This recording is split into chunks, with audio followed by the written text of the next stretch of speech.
दयानिधि मारन के बयान को लेकर के भी अब भारत में सियासत शुरू हो गई है और कई नेताओं ने दयानिधि मारन के इस बयान पर उन्हें निशाने पर ले लिया है। इतना ही नहीं, जिस तरीके का बयान उनकी तरफ से दिया गया था अब उस पर कार्रवाई की मांग की जा रही है। केंद्रीय मंत्री गिरिराज सिंह ने नीतीश और लालू की सरकार पर निशाना साधते हुए ये पूछा कि क्या नीतीश कुमार और लालू यादव हिंदी भाषी लोगों पर अपने गठबंधन सहयोगियों की इस राय से सहमत है।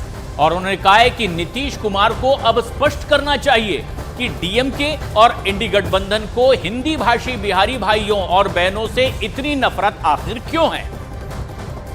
तो दयानिधि मारन के बयान पर अब भारतीय जनता पार्टी पूरी तरीके से हमलावर, नीतीश कुमार और लालू यादव पर निशाना साधते हुए।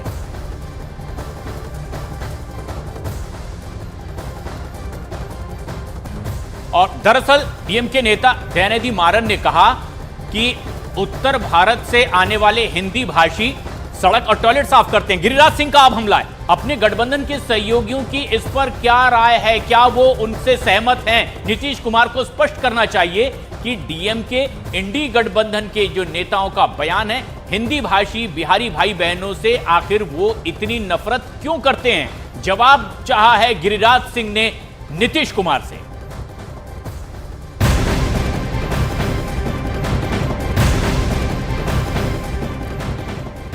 तो अब इस बयान को लेकर राजनीति खूब की जा रही है, लेकिन अब आपको यह बताते हैं कि दयानिधि मारन समेत दक्षिण भारतीय राज्यों के किस नेता ने हिंदी, हिंदू और उत्तर भारतीय राज्यों पर क्या कुछ कहा है। इससे पहले भी यह सियासत गरमाई थी। दरअसल उदयनिधि स्टालिन ने डीएमके की जुनेद सनातन धर्म को पूरी तरह से खत्म कर देना चाहिए। दयानिधि मारन ने अब एक नया बयान दे दिया।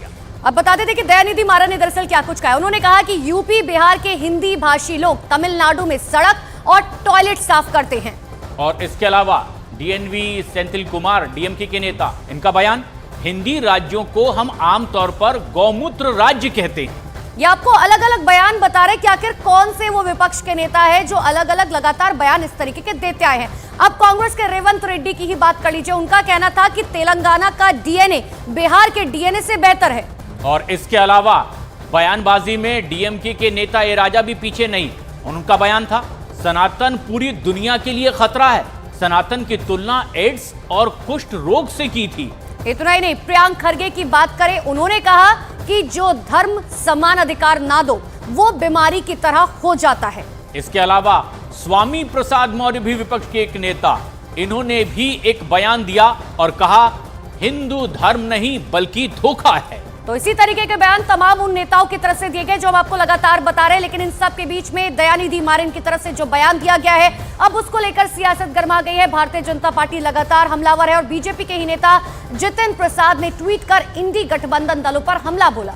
और उन्होंने लिखा है कि देश की एकता पर लगातार चोट कर रहे इस गठबंधन में शामिल यूपी और बिहार के राजनेता इस बयान पर अब आखिर चुप क्यों हैं? उन्होंने आगे ये भी लिखा, आपको ये बताते हैं उनका पूरा ट्वीट। उन्होंने कहा कि भारत देख रहा है कि एक तरफ आदरणीय प्रधानमंत्री नरेंद्र मोदी जी काशी में तमिल लोगों का स्वागत करते हुए काशी तमिल संगमम करवा रहे हैं, तो वहीं दूसरी तरफ विपक्षी गठबंधन के बड़े नेता धर्म, क्षेत्र और भाषा के नाम पर देश में जहर घोलने का काम कर रहे हैं।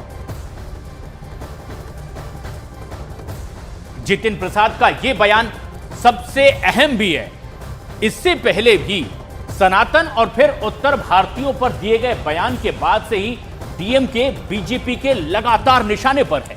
क्योंकि देखिए वजह क्या कुछ है, डीएमके गठबंधन का साथी दल है। ऐसे में भारतीय जनता पार्टी का गठबंधन से लगातार सवाल है कि उत्तर भारतीय और सनातन पर दिए गए बयान सिर्फ उन नेताओं की खुद की सोच है या फिर ये गठबंधन का अपना पूरा वर्डिक्ट है। ये सवाल भी बीजेपी की ओर से किया जा रहा है। गिरिराज सिंह जहां नीतीश कुमार और लालू प्रसाद यादव से सवाल पूछ रहे हैं, तो वहीं बीजेपी ने दूसरे नेता कांग्रेस को भी निशाने पर ले रहे हैं। ஆங்கிலம் தெரிந்த காரணம்லாம் நீங்க ஐடி கம்பெனியில் கை நிறைய சம்பளம் வாங்குறாங்க. இல்லாட்டி பாருங்க ஹிந்தின்னாங்களே உங்களுக்கு நல்லா தெரியும். இன்னைக்கு பில்டிங் கட்டுறது யாருங்க? இன்னைக்கு பாருங்க எல்லா வேலையும் வந்து யூபியில் ஹிந்தி மட்டும் படிக்கிறவன் தான், பீகாரில் ஹிந்தி மட்டும் படிக்கிறவன் இங்கே வந்து தமிழை கற்றுக்கிட்டு இன்னைக்கு நம்ம வீடு கட்டி தரான், சாலையை பிறக்கிறான், கக்கூஸ் கழுவுறான். இதுதாங்க ஹிந்தி படித்தாங்க। तो दयानिधि मारन की तरफ से एक तरफ से बयान दिया गया, दूसरी तरफ भारतीय जनता पार्टी लगातार हमलावर है। लेकिन इन सब के बीच में एक बार फिर से आपको दयानिधि मारन का वो बयान बताते हैं जिसमें उन्होंने यूपी और बिहार के हिंदी भाषी लोगों के लिए अमर्यादित शब्दों का इस्तेमाल किया था।